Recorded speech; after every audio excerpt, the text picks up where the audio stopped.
Hello, YouTube family. This is the fourth and final installment of my recovery journey series.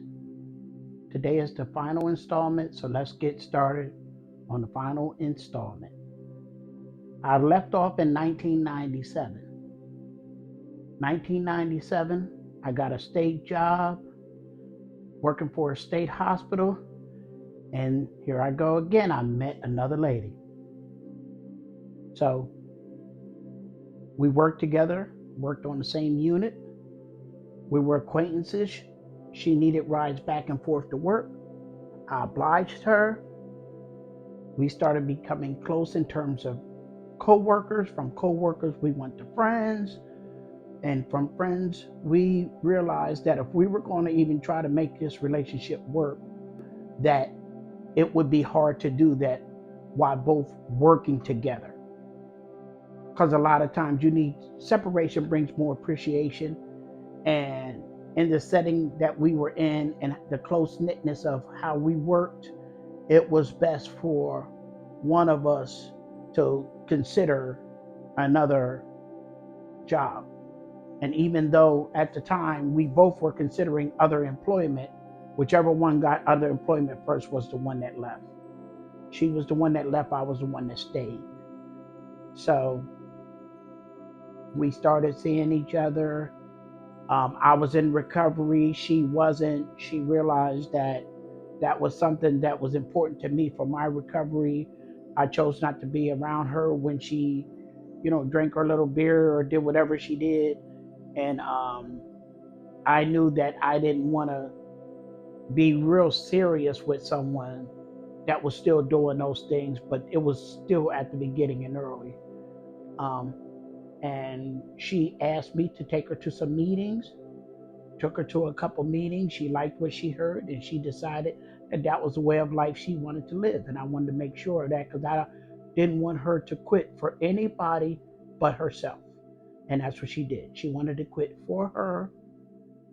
And when she quit, started going to meetings, things started to blossom with us. By the year 2000, we were married. We were married in September 2000. Something drastic happened to a family member of hers in 2002, her son, and she wasn't able to deal with that. They say the worst thing in the world is to lose a child, and nobody knows how that feels until it happens to them. And, I could just see that she was a total different person during that period of time. About 2 months after that, I came home one day and there I go again. Everything was gone. And I started questioning and asking myself, what is it about me that makes people just up and leave like that? And it really wasn't about me, but I looked at it that way because it's hard to think it's not that way when you're the one that has happened to. But it was circumstances and situations. And like I said, nobody knows how somebody will react when they lose a child. So she was going for a little over 18 months. I had to relocate. We were in a big 3-bedroom townhouse. I couldn't afford that by myself. I was aware of that. I stayed there for 9 months because I was giving her and her daughter an opportunity to come back, and I didn't want to downsize. And then they come back and we be in a much smaller place. So I kept that hope alive as long as I could. And then I just made the transition. I hadn't given up the hope of them coming back, but I had to realize that I was doing too much and trying to take care of everything on my own in a big house like that. And it was just me, and it's just too much space for one person. So about a year and a half after that, I got a call from her. She wanted to talk. She wanted us to come back together. Her daughter chose not to come. And I, there again, didn't trust her, but I felt like the marriage deserved a chance. Um, and I look back now and I said, if that would have happened to me with people that I wasn't married to, would I have taken them back? And my answer probably would have been no. So took her back. At the time I took her back, she was on dialysis, and that was real stressful for her. So we made the best of it, and I took care of her the best I could, and she did what she could to help with the house and things like that, even though she was sick, and which I appreciated. Um, and she got to a point where she wanted to take her grandson from his mother and his siblings. I didn't agree with that. I didn't think it was necessary. Um, and I understood that she was looking through everything through her son's eyes that was not no longer here. So she was being grandmom and trying to be more than that. And she decided to leave. And I decided at that point that I was not going to be in a relationship where every time something happened emotionally, the person would just pick up and leave.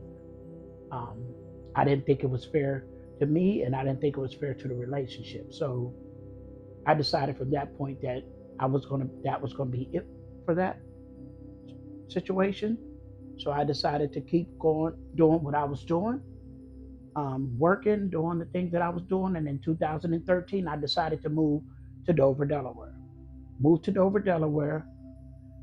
You know, lived with my uncle for a year.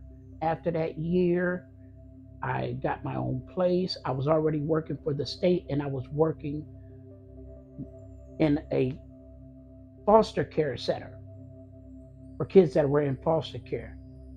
And I just the greatest joy that I received being in Delaware, period, was working at that place. And I was only working there part time, but just to work with children and to be able to feel like you making a difference in their lives.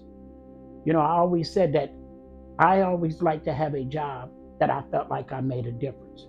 Not that I felt like I made the most money, not that I felt like I had the best position, that I was making a difference. And that job made me feel like I was making a difference in other people's lives.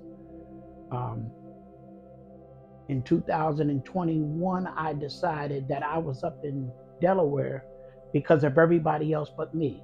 You know, my families wanted me to be up there because I was closer to them.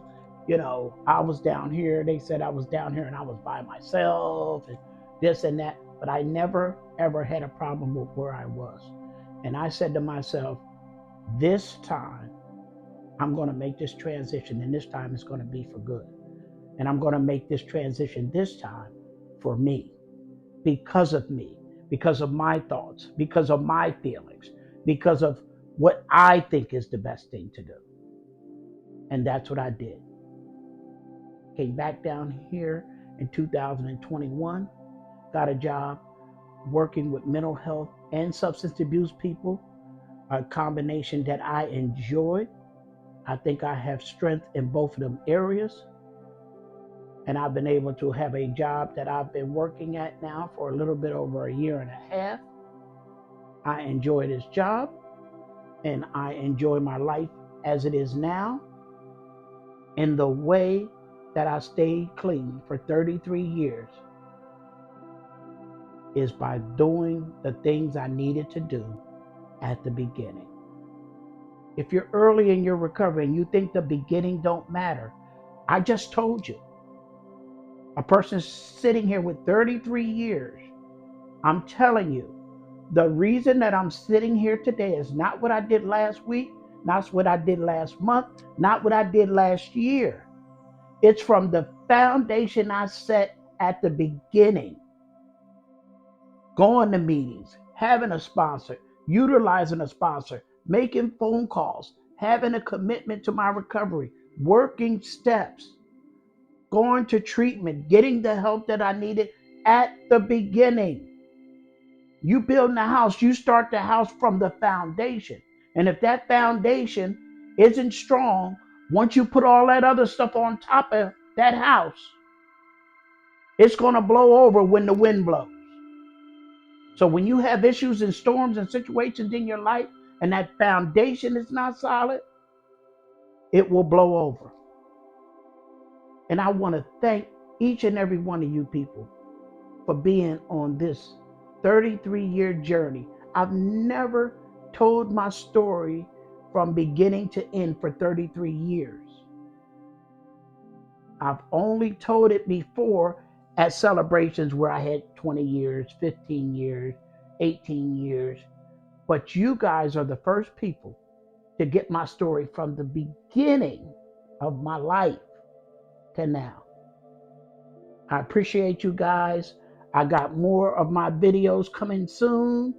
I just wanted to do this week, and I knew you guys wouldn't mind. Thanks for coming along the journey with me. Have a safe evening. Keep your head up and keep on recovering.